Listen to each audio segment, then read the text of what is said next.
Mirëmbrëma zona e zotrin, jemi këtu në emisionin Qëndrim nga unë Teddy Mena në ACTV USA. Ka ndodhur një ngjarje e cila ka pushtuar mediat në mbar botën. Kemi arrestimin nga Shtetet e Bashkuara të Amerikës të presidentit të Venezuelas brenda në Venezuela. Për këtë temë do të analizojmë jo vetëm kontekstin gjeopolitik dhe politikën e brendshme të Venezuelas, arsyet pse Shtetet e Bashkuara e kanë marrë këtë vendim dhe reagimin e kundërshtarëve gjeopolitik të Amerikës si Kina, Rusia, Irani dhe tjerë. Për këtë temë, kaq interesante, do të kemi një personazh po aq interesant këtu me mua në studio, doktor Dritan Demiraj, që do ta prezantojmë sot si një aktivist të diasporës ose të mërgatës. E falenderoj shumë mirë që ka pranuar ftesën dhe është me mua këtu në studio për të analizuar këtë temë, e cila ka ngjallë një interes shumë të lartë në mbar botën. Falenderoj që erdhe. Është kënaqësi dhe në mënyrë të veçantë tek emisioni juaj, i cili bën ndryshim nga emisionet që kemi dëgjuar rëndom vitet e kaluara. Falenderoj shumë, edhe unë ju ka marrë si një person që përfaqësoni një fjalë drejt për drejt, me që ne këtu gjithmonë kemi folur në mënyrë drejt për drejt, ndaj mendova që nuk ka një person tjetër që mund ta bënte këtë analizë më së miri nga ju. Falenderoj që keni ardhur. Para se të nisim thellë në temë, ka persona të cilët vetëm kanë dëgjuar lajme dhe tituj, por nuk e kanë idenë se çfarë ka ndodhur. Dhe jemi të detyruar një të nisim me një shpjegim të situatës, sepse lajmet vazhdojnë të dalin me update-et të reja, me lajme të reja pra më të fundit dhe shumë persona kapin lajmin kur ai ka filluar, pra kur historia tashmë ka filluar. Dhe nuk e kanë qartë se si ka nisur ky kontekst, sepse shumica e personave të themi drejtën, pjesa më e madhe nuk e kanë idenë të konfliktit që ka qenë ndër vite dhe situatës ndër vite politike të Venezuelës në raport me SBA-n.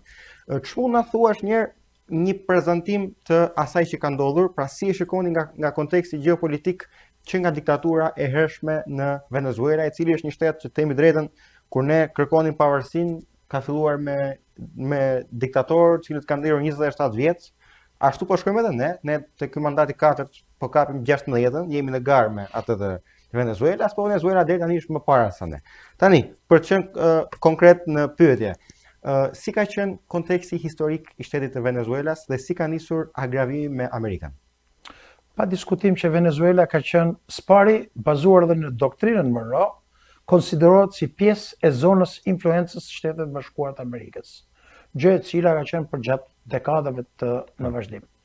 Dhe pikërisht ky agravim i situatës ka filluar në mënyrë të veçantë gjatë kohës kur presidenti i saj ishte Hugo Chavez, i cili ishte një sovranist, një anti-imperialist, edhe në të gjitha rastet në adresimet që bënte në Kombet e Bashkuara, por edhe në forcimin, krijimin e aleancave kundër Shtetet Bashkuara të Amerikës, filloi të sfidoj politikën e jashtme të Shtetet Bashkuara të Amerikës, ndërhyrjet siç i quante ai të padrejta, duke i bërë një dëm të madh në mënyrë të veçantë kompanive amerikane të cilat kishin ekskluzivitetin e asaj që në Venezuela është edhe pjesa më e rëndësishme e ekonomisë, energjia, që nafta, në mënyrë të veçantë nafta.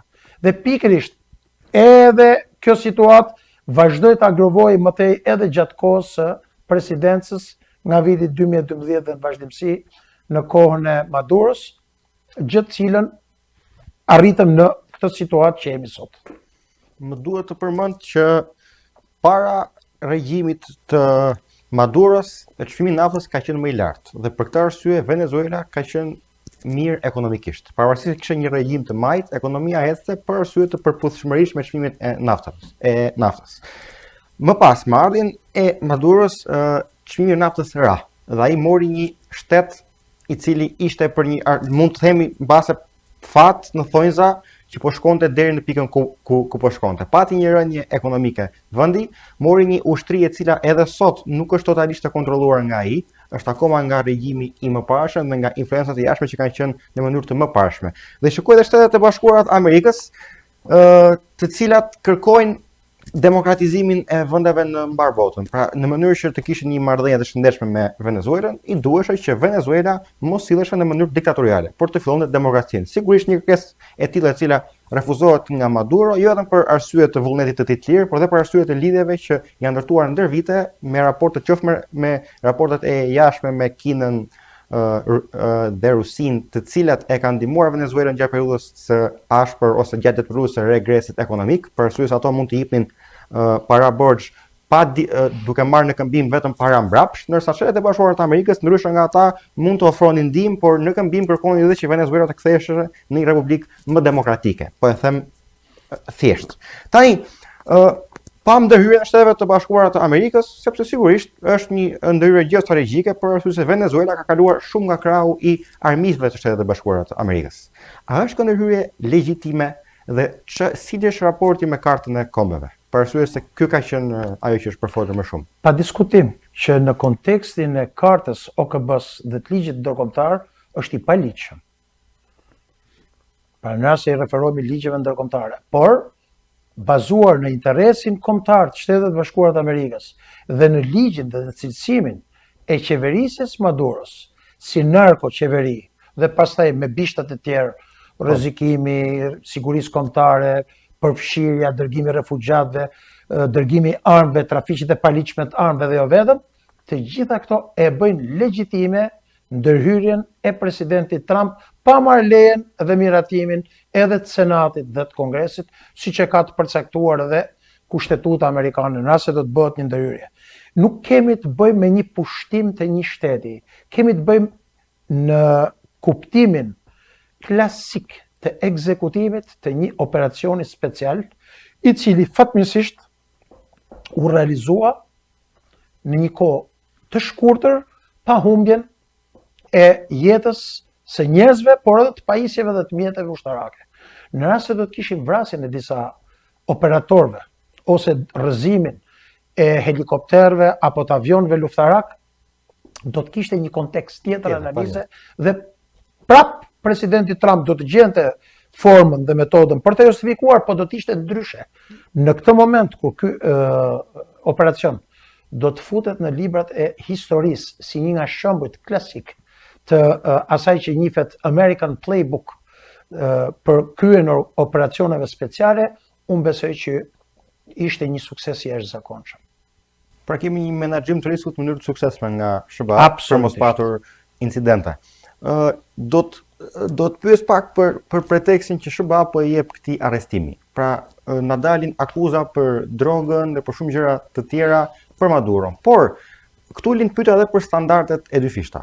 Pra sepse ai nuk është i vetmi i cili është marrë me drogë, është marrë me aktivitet të paligjshëm, janë shtete të tjera, madje janë edhe shtete që mund të jenë dhe partnerë të Shteteve të Bashkuara të Amerikës. Dhe lind pyetja si do të veproni ju nga tani e më tutje me shtetet e tjera, të cilat kanë në krye një diktator ose një kryeminist apo president, varet nga forma e qeverisjes, që është i përfshirë në këto aktivitete ilegale, ashtu siç ishte rasti konkret, dhe janë partnerë të Shteteve të Bashkuara të Amerikës. Pra si do të jetë reagimi? Sigurisht ju nuk mund ta dini sepse ju nuk jeni atje, por si është parashikimi juaj? Më ke bërë një pyetje që ka brenda të paktën 5-6 pyetje.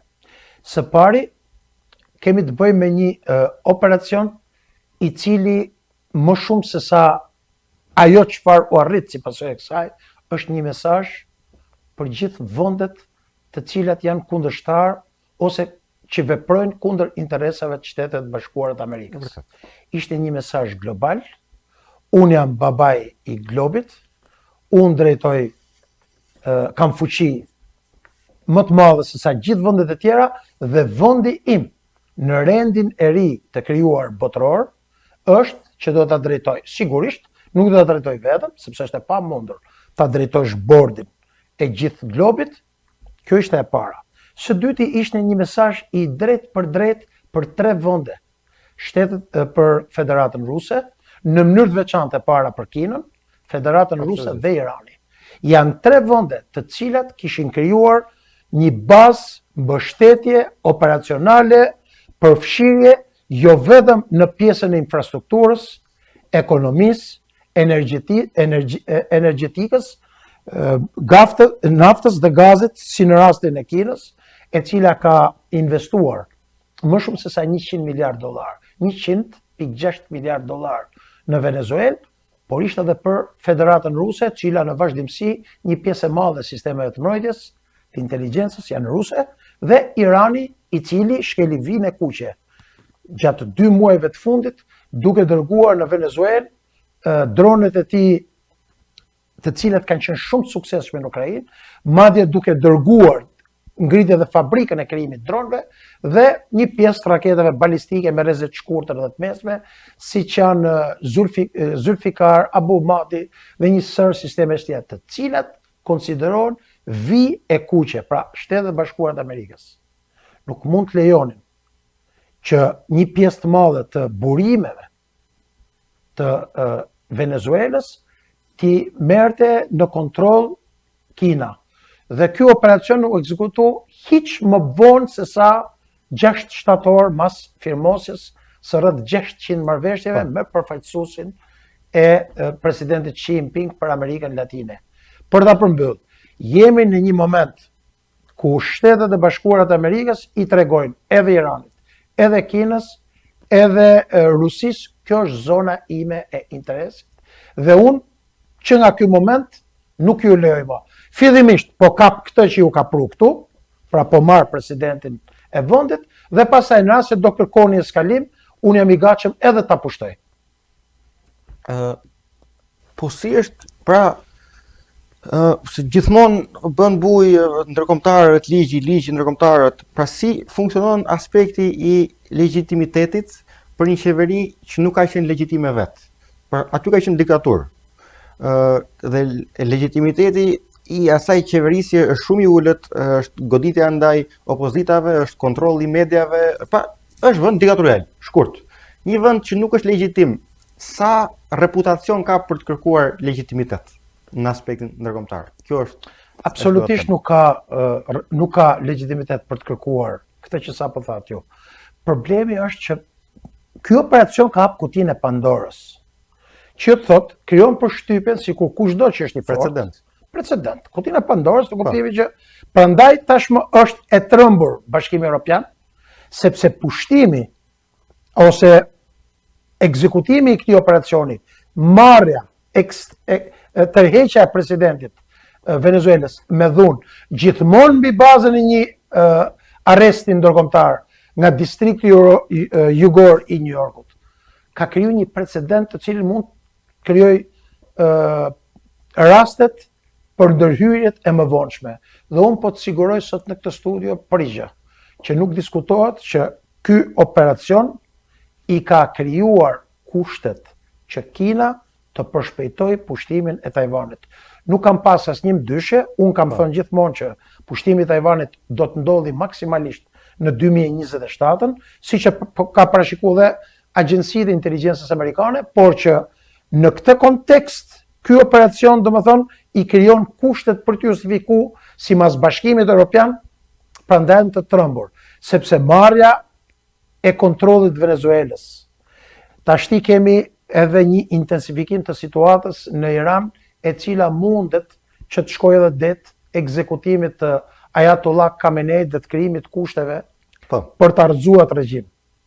Marrja në kontroll e këtyre dy vendeve me fuqit jashtëzakonshme energjetike dhe mineralesh nga Shtetet e Bashkuara të Amerikës ka trëmbë Bashkimin Evropian, sepse Bashkimi Evropian është një situatë në një krizë të madhe ekonomike, në një krizë leadershipi dhe nuk di se ku do shkoj, sepse një pjesë e madhe e përpjekjeve që ka bërë investimeve $100 miliardë për ta mposhtë Federatën Ruse, të paktën deri sot ka dështuar. Dhe nga ana tjetër ka dështuar edhe për ta detyruar për ta futur përpara Shtetet e Bashkuara të Amerikës për t'i përdorur si lokomotiv. Pra fuqinë e Shtetet e Bashkuara të Amerikës për ta përplas drejt për drejt me Federatën Ruse, gjë cilën administrata Trump me shumë zgjuarsi dhe vizion të qartë e ka shmang America First, edhe në këtë kontekst edhe pushtimi i Venezuelës dhe shfrytëzimi i këtyre sasive të jashtëzakonshme, rreth 300 miliard fuqi naftë, por nuk është vetëm nafta, po themi më të rëndësishme, ndihmojnë në bërjen e Amerikës edhe më të fortë gjatë viteve në vijim. Duke qëndruar këtu, u bë ky operacion, shkoi i suksesshëm. Është deklaruar që Shtetet e Bashkuara do të kontrollojnë Venezuelën derisa të vijë një tranzicion i sigurt. Kjo është fjalia që është thënë. Çfarë duhet kuptoj unë edhe dëgjuesit nga kjo fjali, sepse është, domethënë, kjo fjali mund të përbëjë gjithçka brenda. Kjo është, prandaj them, është një vizion shumë i qartë i presidentit Trump. Në rast se do të rrezikonte që të fuste një sasi të madhe trupash dhe mjetesh në territorin e Venezuelës, s'pari është një territor shumë i madh. Së dyti është një territor kompleks i përbërë nga xhungla, që do të jetë shumë e vështirë për të zhvilluar luftime me forcat guerrille ose forcat të cilat e njohin terrenin. Dhe do ta ulte legitimitetin e tij nëse do të fillonin të vriteshin ose të kishte humbje në njerëz, në ushtarak dhe mjete. Dhe me shumë zgjuarsi thotë, jam dakord, thotë, ne do ta drejtojmë. Tashmë aja ka trëmb leadershipin e politik të Venezuelës dhe ka thënë, deklaroi shumë bukur, ne do kërkojmë që mund ta vazhdoj ta drejtoj vendin edhe zëvendës presidentja. Tashmë kemi një zëvendës presidente që e di se me kë ka të bëj, e kuptoj se çfarë aftësish dhe kapacitetesh ka, kështu që Amerika është zgjuarsi, është shumë e zgjuar të mos fusi trupat nga një anë dhe nga ana tjetër të marrë kontrollin dhe shfrytëzimin e gjithë aseteve të naftës. Madje duke u fut se nuk është se nafta, mënyra se si nxirret nafta në Venezuelë është shumë e thjeshtë, është me kosto shumë të ulët, është shumë afër në territorin nuk ka nevojë të futet në thellësi dhe mjafton një investim fillestar i shpejt që të fillojë të japi përfitimet e saj me shpejtësi shumë të madhe. Po si do të bëhet, është tepër e rëndësishme, si do të bëhet kjo ndarje e këtyre burimeve të naftës, sepse Trump ka deklaruar në bazë të deklaratës publike, ka deklaruar një interes të barabartë për edhe për Shtetet e Bashkuara të Amerikës, të cilin ai e shpreh do të marrim atë që na takon, edhe ka premtuar një ndryshim pozitiv të klimës në Venezuela për popullin e Venezuelas. Madje ajo që e bën jep legitimitetin moral në fakt, jo ligjor, por moral më të lartë se lëvizja e Shteteve të Bashkuara të Amerikës, është edhe festa nga populli venezuelian mbas kësaj lëvizje. Është një pjesë e konsiderueshme e popullit, jo e gjitha, pa diskutim, e cila po e feston si ditë lirie këtë. Tani, çfarë mendimi ke për këtë lëvizje? Patjetër, edhe në rast se do t'i referohemi vetë situatës politike në Shtetet e Bashkuara të Amerikës, presidenti Trump ka gjysmën tjetër kundër, që janë kundër këtij vendimi apo politikave të tij. Patjetër. Prandaj kemi Partinë Republikane, Partinë Demokratike. Thënë kjo, është shumë e lehtë të edi për arsye sepse sasia e naftës që ka Venezuela është aq e madhe dhe pikërisht ajo që e ka dëmtuar jashtë masë atë, 1 milion fuqi naftë në ditë tregtonte me një çmim qesharak me Kinën. Që do të thotë, sot me një investim fillestar brenda 6 muajve të para të vitit 2026, Venezuela ka aftësi dhe kapacitete për të shkuar nga 1 milion drejt 3-4 milion fuqive në ditë dhe deri në vitin 2027 mund të shkojë te 4-5 deri në 6 milion fuqi në ditë. Që do të thotë një pjesë të kësaj sasie e shfrytëzon Shtetet e Bashkuara të Amerikës, një pjesë e përfiton qytetari i Venezuelës, i cili edhe për shkak të politikës Maduros, edhe për shkak të gjithë këtyre sanksioneve, bëhej e pamundur shitja e saj në tregun, për rrjelloi përfitimi i qytetarit. Kështu që kjo është në çdo rast win-win situation, ku edhe Shtetet e Bashkuara përfitojnë, atë sasi të investimeve që kanë bërë dekada më parë, që e shtetëzoi Chavezin me Maduro, dhe nga ana tjetër edhe përfitimet ndaj shitjes naftës, e cila mund të jetë në miliona fuqi në ditë, përfiton vetë qytetari duke e bërë më pak ilegjitim, pra më pak kundërshtar agresionin ndaj opozitës apo ndaj një pjesë të madhe të qytetarëve që bëjnë pjesë të grupet marksiste apo revolucionare, anti-imperialiste që quhet në Venezuela. Si është aspekti i gjithmonë njerëzit bëjnë pyetjen ose dalin tema luftë ose gjëra të tilla, se këto janë ato që nxisin më tepër lajm. Si është aspekti ushtarak i Venezuelas, di që baza më afërt qoftë e përkohshme apo e përhershme, po trupat më të afërt amerikanë që janë në tokë janë në Trinidad dhe Tobago me Venezuela. Nuk e di a e kam saktë. Dhe duhet i cilat janë kapacitetet ushtarake të Venezuelas dhe a mund të ndodhi një eskalim i situatës jo direkt me territorin e Shteteve të Bashkuara, por me ato trupat që po e rrethojnë sot. Spam edhe një reagim të ashpër nga ministri i mbrojtjes së Venezuelas dhe prandaj e bëj këtë pyetje. Atëherë, forcat armatosura të Venezuelës janë një forcë e konsiderueshme e armatosur në raport me popullsinë dhe sipërfaqen, apo edhe në raport me vendet e tjera të Amerikës Latine. Duhet të jetë relativisht ushtria e tretë, ushtria e katërt e Amerikës Latine. Cilësia e pajisjeve dhe mjeteve, forcat toksore, detare, ajrore, kanë mjete të konsiderueshme, qoftë avionët Su-30 për shembull, sistemet Buk, sistemet Pancir, sistemet 300 mbrojtjes kundërore, të cilët janë sisteme në nivelin mbi mesatar, janë sisteme shumë të mira, por përpara teknologjisë ushtarake amerikane absolutisht që nuk kanë asnjë mundësi për të kundërshtuar. Absolutisht. Dhe pikrisht këtu futet aftësia dhe kapacitetet e Shtetet Bashkuara të Amerikës, të cilat në nivel global janë të pasfidueshme. Në rast se do të kishim një konflikt ku presidenti do të organizonte një luftë guerrile ose popullore, pra në rast se do kishim Maduron në terren, dhe në rast se do të ekzekutojë një operacion me forca konvencionale, ku Shtetet e Bashkuara të Amerikës do duhet të deportonin nëpërmjet forcave të marincave në Bregdetin dhe pastaj në thellësi të qyteteve, ku do të zhvillohej një luftë guerrile, ku do të zhvillohej një luftë urbane, ku do të zhvillohej një luftë në xhunglat apo në terrenet e xhunglave të Venezuelës, pa diskutim që do të sfidojë diku fuqia amerikane në mënyrë, e kam fjalën në kontekstin që do të kishte dëme, por mënyra se si organizohen, planifikohen dhe ekzekutohen operacionet luftarake amerikane janë fantastike, të cilën unë,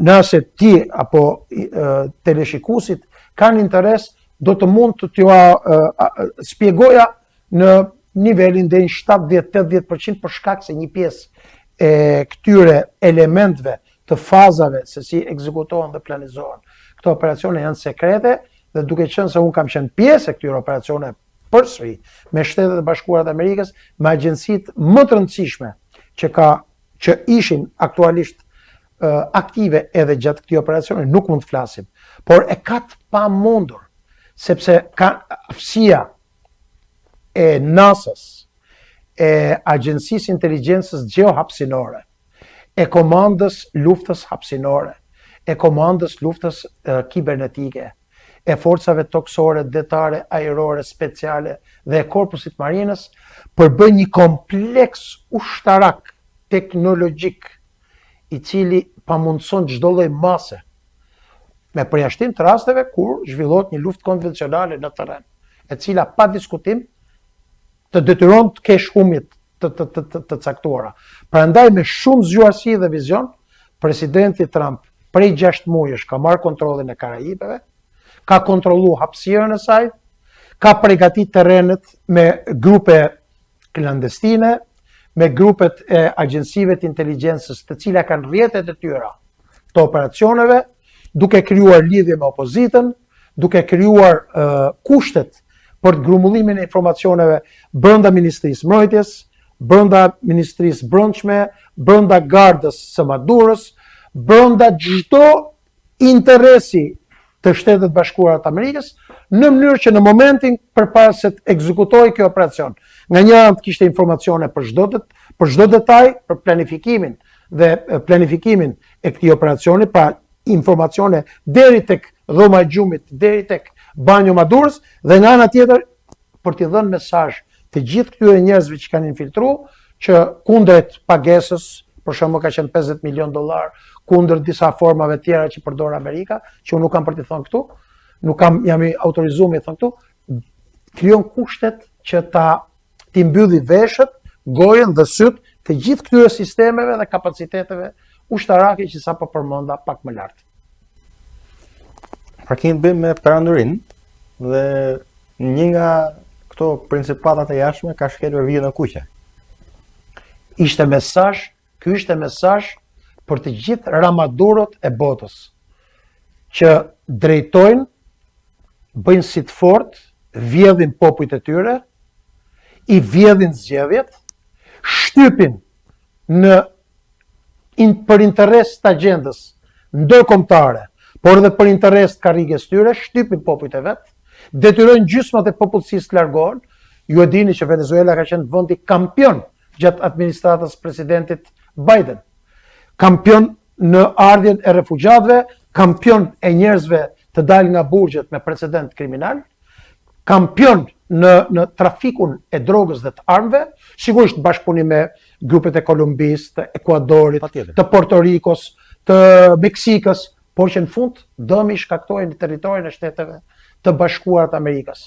Dhe ky është një mesazh që ka, më beso, i ka trëmbur të gjithë liderët e botës. Me përjashtim të 3-4 liderëve të, po themi, të Indisë, të Federatës Ruse, të Kinës, të cilët drejtojnë vende të fuqishme, me të cilët edhe presidenti Trump ka marrëdhënie personale, sepse vërtet është presidenti i Shtetit Bashkuar të Amerikës, po një pjesë e marrëdhënieve në politikën e jashtme, një rol të rëndësishëm kanë edhe marrëdhëniet personale midis liderëve. Patjetër. Duat pak të qëndroj të drejtohem pak tani si individ. Pra ti si një qytetar këtu.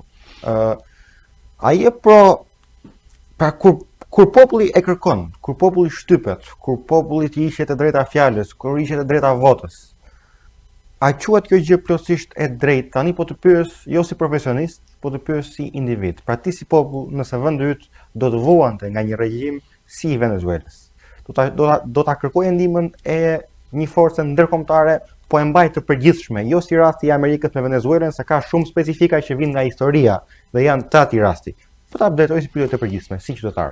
Në rast se më pyet si shqiptar, në raport me qeverisjen, për shembull me qeverisjen e 13 viteve në Shqipëri, kemi një sër ngjashmërish. Zgjedhjet në Shqipëri nuk janë të ndershme. Po. Opozita e burgosur. Sigurisht nuk jam këtu për të bërë për të mbrojtur opozitën, no? Po marrim shembuj konkret. Ashtu dhe Amerika nuk e besoi opozitën. Populli është i shtypur. Përgjimet e 10 viteve të fundit, jo sot, që nga përgjimet e Dibrës, që nga përgjimet e Durrësit, përfshirja e elementeve kriminal, grupeve të trafiqeve të drogës.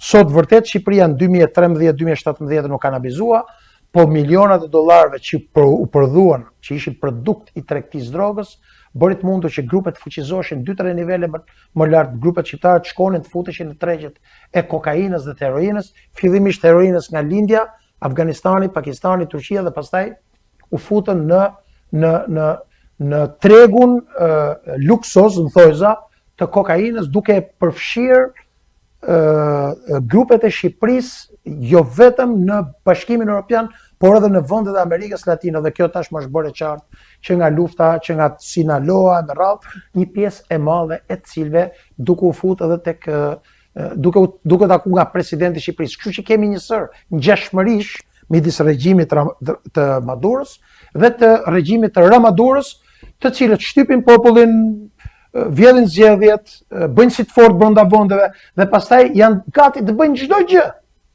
për të marrë karriget e tyre në funksion të agjendave ndërkombëtare vetëm që të qëndrojnë në pushtet. Dhe shpresoj që këto vendime që ka marrë sfundmi, që nga strategjia e sigurisë kombëtare, e cila e përcakton Shqipërinë dhe Ballkanin Perëndimor në sferën e influencës të Shtetet Bashkuara të Amerikës, pra vije kuqe, ku nuk lejohet influenca ruse dhe kineze, nga një anë, dhe nga ana tjetër, ligji për sankcionimin e njerëzve të korruptuar në qeverisjet e vendeve të Bashkimit Perëndimor. Dhe për ta përmbyll, kemi 3 shembuj shumë të qi.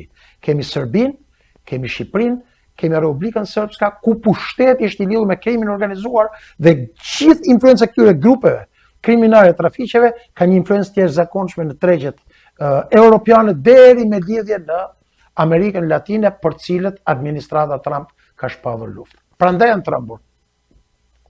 Do të ketë efekt pra. Do të ketë efekt në mbar botën. Absolutisht. Pritet që në 3 mujorin e parë të vitit që kemi hyrë, të shpallet një sasi e madhe non gratash, të krijohen kushtet që në Shqipëri të shkrihet parlamenti, kryeministri t'japi dorëheqjen sepse do përballet me dosje dhe me shkeljet të cilat askush më mirë se sa Shtetet e Bashkuara të Amerikës, tashmë dhe Bashkimi Evropian, nuk bën më sikur nuk i ka parë, Po.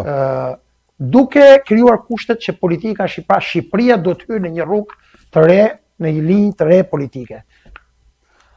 Me që dolëm te Shqipëria, dua pak të flasim pak folëm për Ballkanin, folëm për luftën e influencave që ndodhin në rajonin e Ballkanit mes krahut amerikan dhe krahut rus. Tani Shqipëria dhe kines. Shqipëria, në rastin konkret, me qeverinë që ka dhe me mënyrën se si po shkojnë gjërat, një nga dëmet më të mëdha, nuk po e marr më të madhin, po ai është më i madh realisht për popullin shqiptar tas. Është popullimi që po i ndodh masivisht. Un kam deklaruar shpeshherë që ai korrupsion që po ndodh në Shqipëri e rrezikon të stabilitet të Ballkanit, i cili është një interes i Amerikës, pavarësisht se kush është në pushtet në Amerikë, qofshin demokratët, qofshin republikanët, apo XY, nuk ka rëndësi. Është një interes stabiliteti i Ballkanit, sepse sigurisht Ballkani luan rolin e një fuqie të barutit dhe nuk duan që të eskalojnë situatat në Ballkan. Deri më sot, ose mbase do thoya deri më dje, jo para dje, po deri dje, sigurisht që rrëzimi i qeverisë shqiptare është destabilitet, ndërsa mbajtja e qeverisë shqiptare në vend flas për syt e Amerikës, jo të popullit shqiptar. Populli shqiptar ka qenë e tmerrshme qeveria. Deri dje ka qenë stabilitet. Sot unë deklaroj se ky korrupsion që ndodh në Shqipëri rrezikon stabilitetin e Ballkanit. Pse? Sepse ti zotëri po shpopullon kryeministri Rama, po shpopullon një popull pro-amerikan nga Ballkani. Dhe kur ky popull largohet, aty fillojnë të mbushet nga Bangladeshi, nga vende të ndryshme, pa diskriminim të asnjë shteti. Po vjen një popull që nuk ka lidhje me atë vend, domethënë. Themi drejtën vjen se duan, duan ujë, me kërkesa shumë minimal. Ky popull shqiptar largohet, zëvendësohet populli. Tani populli shqiptar jashtë hartës së Shqipërisë, edhe në trevat shqiptare jashtë Shqipërisë, i përkon pjesës që mbron interesin amerikan. Dhe do të mbetet si një popull e lidhur me interesin amerikan për arsye të luftave rajonale mes Kosovës dhe Serbisë, po dhe historive që përkasin së shkuarës, lidhjeve që ka pasur diaspora në lobe të ndryshme, etj. Tani, a më jep ti mua të drejtë të them që ajo qeveri shqiptare me korrupsionin dhe me klimën që ka ndërtuar në atë vend e rrezikon atë stabilitet të Ballkanit dhe është kundër interesit amerikan që Shqipëria ose që në Shqipëri, që është një vend një aleat i Amerikës, të formohet një diktator, pra jemi dakord me këtë parim, sepse ekziston edhe teza që jo se rrëzimi do të sjellë destabilizim. Pa diskutim që siç e ka deklaruar sekretari Marco Rubio në janar të vitit kaluar, tashmë du të pranojmë, tha, që bota ka hyrë në një rend të ri botror.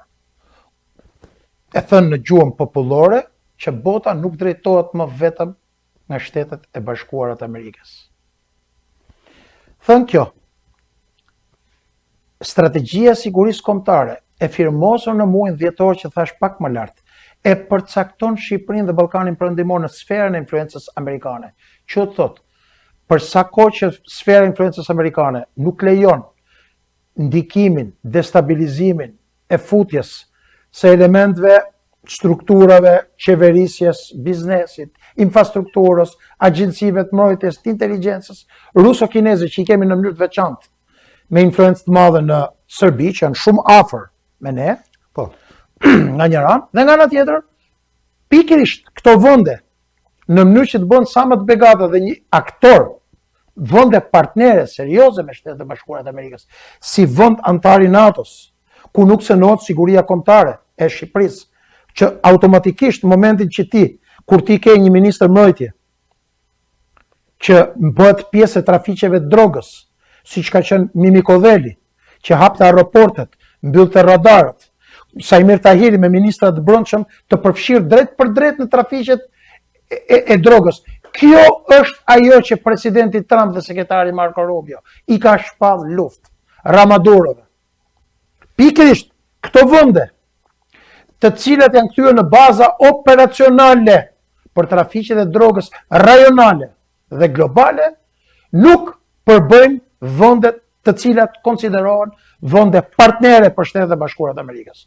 Dhe është plotësisht e vërtet kjo që thoni ju, që Shtetet e Bashkuara të Amerikës po përpiqen të tregojnë të kujdesshme që të mos krijojnë një vakum politik dhe pikërisht këtu futet opozita e cila me shumë zgjuarsi vërtet shkon i bën ka kërkuar që populli ta mbështesë në protesta paqësore në mënyrë që të mos digjet, mos të bëhet asgjë edhe mos dalë jashtë kontrollit, që të krijohet vakum, destabilitet, i cili mund të shfrytëzohet nga aktorët anti-amerikanë dhe anti-perëndimor. Absolutisht. Dhe pikërisht ky është momenti kur në shkurt mars do shpallet një listë e madhe me non grata, fillimisht do kërkohet një shkrirje paramerë në mënyrë që personat, ministrat, deputetët nga të gjitha krahët e politikës, të cilët kanë shkel ligjit përballen me krimin, por duke mos qenë me mandat parlamentar, siç thot profesor Alikoja, nuk do të kenë mundësi të kenë mbrojtje ligjore, do të jetë më e lehtë që SPAK-u dhe agjencitë e tjera BKA-ja në bashkëpunim edhe me agjencitë amerikane, të cilat edhe së fundi në fillim vit kanë dërguar përfaqësuesit e tyre në shtesë të një kontingjenti që po bën një punë të jashtëzakonshme. Dhe mos harroni që nuk është vetëm punë e SPAK-ut, është punë kryesore e agjencive të Shtetit të Bashkuara të Amerikës, të cilat po kërkojnë që dalin që populli shqiptar të njihet me sasinë e vjedhjeve të paimagjinueshme që i ka bërë qeveria Ramadorës. Dhe pikërisht ky është momenti kur të krijohen kushtet për një qeveri tranzitore e cila do të pastrojë përfundimisht politikën dhe do të krijojë një klasë të re politike ku çdo kush që është ka vjellur xhepat e shqiptarëve të përgjigjet me ligjin në mënyrë që klasa e re politike që do të vi ta di që do të përballet me të njëjtin fat. Shpresoj që kjo të ndodhi sa më shpejt, shpresoj të ndodhi sot në darkë, madje mundësisht. Po shpresoj edhe që populli jon të zërimënd, shpresoj që populli jon të reflektojë dhe të zgjohet, sepse në fund të ditës, nëse ne si popull do të ruajmë kulturën që kemi pasur deri më sot, do të prodhojmë një rama tjetër. Dhe që sigurisht neve mund ta jepet një mundësi. Mund na jepet një mundësi, sigurisht edhe me ndihmë të jashtme, edhe me punë të brendshme, sepse nuk mund të bëhet vetëm nga jashtë, nuk do na vinë për të arrestuar dikë.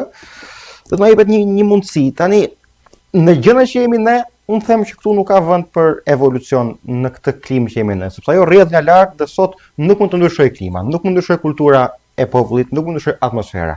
Ama nëse ai rrezohet dhe krijohet një mundësi, atëherë këtu është periudha që ne duhet ta shfrytëzojmë si popull, si kulturë aktuale për të bërë një evolucion tonin në mënyrë që ne mos prodhojmë më figura siç kemi prodhuar në të shkuarën, por të prodhojmë diçka më të mirë në të ardhmen. Sigurisht kjo vjen edhe nga e thash këtë gjë për të dalë pak te mërgata. Kjo vjen edhe nga impakti i mërgatës. Nuk dua të dal nga tema, po jemi në fund të emisionit dhe sigurisht unë prezantova si aktivist i komunitetit këtu, pra aktivist i mërgatës, aktivist i diasporës. A mund më thuash një thirrje, sepse është shumë e rëndësishme, është pavarësisht temës së emisionit, është shumë e rëndësishme për ne si shqiptar, një thirrje për një zim të mërgatës, për një zim të diasporës tonë, jo vetëm në Amerikë, por në çdo vend botës, sepse sigurisht ka potencialin ekonomik, financiar dhe intelektual për të bërë ndryshime dhe rrëzime të mëdha. E ka treguar në të shkuarën, por fatkeqësisht sot është absolutisht në gjumë empir, nuk e di se çfarë termi duhet i vë. Çfarë keni për të thënë, çfarë thirrje keni ju si individ? Absolutisht numri i diasporës i shqiptaro-amerikanëve dhe shqiptaro-europianëve, por jo vetëm, që jetojnë jashtë territorit të Shqipërisë është rreth 1.8 milion njerëz, të cilët unë do të thoja përfaqësohen nga njerëzit më dinjitos, një pjesë e madhe e trurit ose është larguar nga puna, heq në mënyrë të paligjshme nga narkotrafikantët si Mimi Kodheli, Sajmir Tahiri dhe jo vetëm të qeverisë Rama, ku futem këtu edhe unë, pa ne jemi larguar në mënyrë të paligjshme nga puna, dhe si puna ime janë me mira intelektual të tjerë, të cilët kanë integritet, dinjitet, profesionalizëm, kanë dhënë dekada për kombin dhe nuk kanë shkel në asnjë rast ligjin. Pra, forca e diasporës të shqiptarëve që gjenden që jetojnë në jashtë Shqipërisë është e jashtëzakonshme. Do duhej që të gjitha forcat politike të kishin guximin, integritetin dhe dinjitetin të guxonin të ofronin. Pasi sot tedi në Shqipëri drejtojnë vetëm ignorantët, analfabetët, servilët. Populli fatkeqësisht nuk ka më popull që të ketë fuqi për të ngritur, forca e opozitës edhe për shkak të disa gabimeve që ka bërë, edhe për shkak të përçarjes, edhe për shkak të një pjesë të tyre që kanë punuar për interes në shkëmbim të disa milionerëve, për interes të Edi Ramës, përfshi këtu dalin nga parlamenti, përfshi këtu largimin nga një pjesë e reformave territoriale, zgjedhore, përfshi këtu faljen e bashkive në shkëmbim të tenderave të 10 milion dollarëve, duhet që të kenë guximin të ftojnë në grupimet e tyre politike, në tryezat e tyre politike, diasporën, sepse zëri diasporës është zëri më patriotik, më i ndershëm, më profesionist, të cilët kanë një eksperiencë shumë më të madhe se sa një pjesë e madhe atyre dordolecëve politik që drejtojnë në qeverinë e Edi Ramës. Jam absolutisht dakord dhe nuk heq asnjë pikë dhe asnjë presje. Unë gjithmonë në shumë emisione mbase ka dhe njerëz që më kritikojnë se kritikoj diasporën, po e kritikoj se nga që diaspora mund të jetë në gjumë, po mund të zgjohet. Ndërsa atje situata në Shqipëri është më e vështirë. Situata në Shqipëri është si dikush që është i lodhur dhe ti dhe po e zgjohet, ai thotë unë zgjuar jam, po nuk kam fuqi të shohem. Ndërsa diaspora ka shumë fuqi nëse të shohet. Patjetër, nëse të shohet. Në fund ditës mbetet në dorën tonë. Unë jam çdo ditë aktivisht duke aktivizuar, pra jam aktiv çdo ditë të jetës në identifikimin, në analizimin e këtyre problematikave dhe një grup i madh i diasporës me në krye Panfederatën Vatra, po dhe shumë konfederata tjera, shoqata tjera, Detroit Diaspora, që drejtohet për shembull nga Eduard Aliko, po themi edhe nga intelektual tjerë që kam shumicë Michigani. Jemi duke organizuar, jemi duke informuar institucionet amerikane me problematikat e qeverisjes në Shqipëri dhe jemi aq të lumtur sa këto kohë e fundit i gjithë ky aktivitet, i gjithë kjo përpjekje po ka filluar të japi frytet e veta, të cilat gjatë muajve në vijim do të jenë edhe me intensitet edhe më të lartë. Më bëhet shumë shefi që dëgjoj gjëra të tilla dhe madje më bëhet shumë shefi që njerëzit i dëgjojnë gjëra të tilla dhe jo të thonë bravo, sepse nuk kemi nevojë për një koment që thotë bravo, por kemi nevojë për një koment që thotë si mund t'ju ndihmoj, si mund t'ju bashkohem, ose për një person që reflekton dhe bëhet pjesë e kësaj kauze, sepse mundësinë e kemi, sigurisht ekzistojnë ankesat në Shqipëri, nuk kemi mundësinë, nuk kemi këtë, nuk kemi atë, këtu i kemi të gjitha. Për ta bërë të mundur, forcën e kemi, vetëm duhet këtu ne tregojmë sa patriotimi. Do të duhet edhe guximi i partive politike shqiptare, të cilat bashkëpunimin me diasporën e kanë vetëm teorike, nuk e kanë sinqert. Do të duhet që 30% e posteve, e deputetëve, e përfaqësive të partive politike, prandaj thash, guxojnë, të ftojnë diasporën, jo vetëm për t'i marrë votat, po t'jenë sinqert me diasporën. Por t'i dhënë një vendimarrje. Por t'i dhënë, për t'i ofru përqindjen e saj, për t'i ofru aq sa i takon. Jo si thoshte një patronazhist para një jave që nuk kemi ikthët, s'japim kontribut. Këto e thënë njerëz që s'japin kontribut, që dalin atje për të bërë në një fotografi. Këtu ka njerëz që jetojnë, përfshi edhe mu, për te modestisë. Ne kontribuojmë nga mjezindar. Si mund të flasi një patronazhist? Thot ne s'kemi thot as interes, se na kena ardhur këtu thot. Kemi ardhur këtu thot, s'kemi interes. Jo, Maria. Interesi jonë është kombi shqiptar. Dhe deri ditën që të jetojmë, derisa të vdesim, ne kemi detyrim për të shërbyer kombit, qofshim brenda apo jashtë. Tani me këtë energji, mos e humb këtë, ruaje te kamera jote aty, do ma mbyllësh me një mesazh për të rinj shqiptar kudo që janë. Edhe pse s'ka lidhje me temën, kjo ka lidhje me temën tonë si individ. Gjithçka buron nga individi, ne këtë bindje ndajmë të dy, kështu që me këtë bindje një mesazh për të rinj Të rive shqiptar, kam vetëm një ftesë për ju, kontriboni për kombin, shkolloni, largoni nga pija, largoni nga droga, largoni nga veprimet e paligjshme, bashkojeni forcave politike që duan kombin, mos e shisni veten për $50, për $100 dhe shkollohuni sepse vetëm një komb i cili ka një rini të shkolluar, larg drogës, larg krimit, larg gjërave të paligjshme, e bën këtë komb të shëndetshëm dhe mundson mbjetesën e këtë kombi. Së fundi, bashkohuni kundër këtij regjimi i cili në qoftë se do të drejtojë Shqipërinë për 4 vitet e ardhshme, nuk do të bëj asgjë më tepër, por do ta shkatërroj përfundimisht mbjetesën e kombit shqiptar. Jemi drejtshorjes. Bashkimi jon, jo tek partitë politike, por tek kombi shqiptar është më i rëndësishëm se kurrë. Të falenderoj shumë për mesazhin. Të falenderoj shumë që pranove ftesën për të qenë këtu qoftë në analizën gjeopolitike, po dhe në analizën për ADE-un ton, analizën ton patriotike, qoftë në thirrjen që bëhet, e cila është pjesa sigurisht më e rëndësishme e gjithë bisedës së sotme. Falenderoj që ishe i drejt për drejt, sepse kjo është ajo që vlerësohet më shumë dhe lë impaktin më të madh te pjesa më e madhe e njerëzve, të paktën ne ashtu do të besojmë, dhe të falenderoj që punon për ADE-un. Të falenderoj që e bën këtë gjë sepse e ndjen dhe e bën këtë gjë si individ pavarësisht çdo vështirësie që del përpara. Dhe i shpresoj që të marrin sa më shumë veta shembull. Atëherë këtu kemi ardhur drejt fundit. Unë sot zgjodha të isha pak më pasiv me diasporën, sepse sigurisht tema ishte edhe më tepër me aspektet gjeopolitike, por edhe për ta mbyllur tek ju shqiptarë që jeni këtu në Amerikë dhe në çdo vend të botës, për t'ju kujtuar edhe një herë që ai zinxhiri shqiptar, nëse njëra hallk ndryshket, ndryshken të gjitha.